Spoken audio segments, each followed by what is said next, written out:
Assalamualaikum warahmatullahi wabarakatuh dan selamat pagi.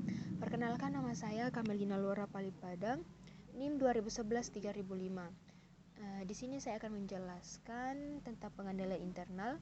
Ada beberapa poin yang akan kita bahas, yaitu pengertian pengendalian internal, hubungan pengendalian internal dengan ruang lingkup atau skop pemeriksaan, bagaimana melakukan pemahaman dan evaluasi atas pengendalian internal, dan keterbatasan pengendalian internal identitas. Pertama-tama saya akan membahas pengertian pengendalian internal, di mana ada definisi pengendalian internal menurut standar akuntansi 315 atau YAPI 315.2, yaitu proses yang dirancang, diimplementasikan, dan dipelihara oleh pihak yang bertanggung jawab atas tata kelola, manajemen, dan personel lain untuk menyediakan keyakinan memadai tentang pencapaian tujuan suatu entitas yang berkaitan dengan keadaan laporan keuangan, efisiensi dan efektivitas operasi, dan kepatuhan terhadap perundang-undangan. Ada pengertian lain juga tentang pengendalian internal adalah penggunaan semua sumber daya perusahaan untuk meningkatkan, mengarahkan, dan mengendalikan dan mengawasi berbagai aktivitas dengan tujuan untuk memastikan bahwa tujuan perusahaan tercapai. Poin yang kedua yang akan saya jelaskan yaitu hubungan pengendalian internal dengan ruang lingkup atau skop pemeriksaan, di mana jika pengendalian internal suatu usaha lemah, maka kemungkinan terjadinya kesalahan, ketidakakuratan, atau kecurangan dalam perusahaan sangat besar. Bagi akuntan publik, hal tersebut menimbulkan risiko yang besar, dalam arti risiko untuk memberikan opini tidak sesuai dengan kenyataan.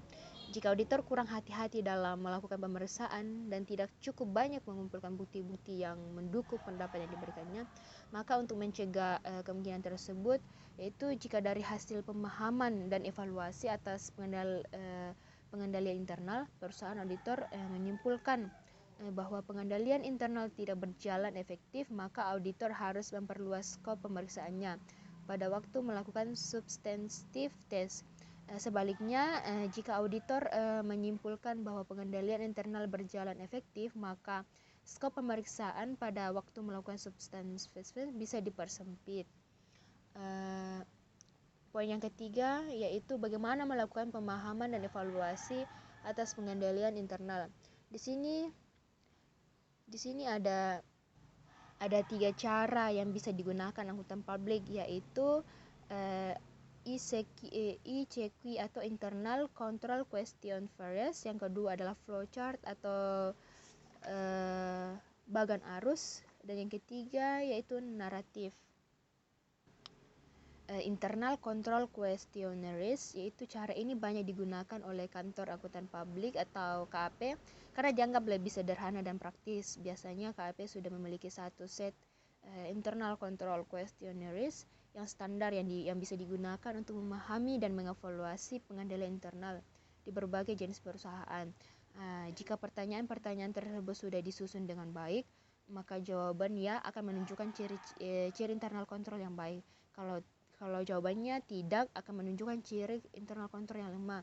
Dan kalau jawabannya tidak relevan, berarti pertanyaan tersebut tidak relevan untuk perusahaan tersebut. Yang kedua itu flowchart, di mana flowchart ini menggambarkan arus dokumen dalam sistem dan prosedur di suatu unit usaha. Misalnya dalam flowchart itu untuk sistem dan prosedur pembelian, utang, dan pengeluaran kas, digambarkan arus dokumen mulai dari permintaan pembelian, order pembelian, sampai dengan pelunasan utang yang berasal dari pembelian tersebut. Untuk auditor yang terlatih baik, penggunaan flowchart ini lebih disukai karena auditor bisa lebih cepat melihat apa saja kelemahan dan kebaikan-kebaikan dari suatu sistem dan prosedur. Setelah flowchart ini dibuat, auditor harus melakukan walkthrough, yaitu mengambil 2 atau 3 dokumen untuk mengetes apakah prosedur yang dijalankan sesuai dengan apa yang digambarkan dalam flowchart. Yang terakhir itu naratif. Dalam hal ini, auditor menceritakan dalam bentuk memo sistem dan prosedur akuntansi yang berlaku di perusahaan. Misalnya prosedur pengeluaran kas. Cara ini bisa digunakan untuk klien yang pembukuannya sederhana.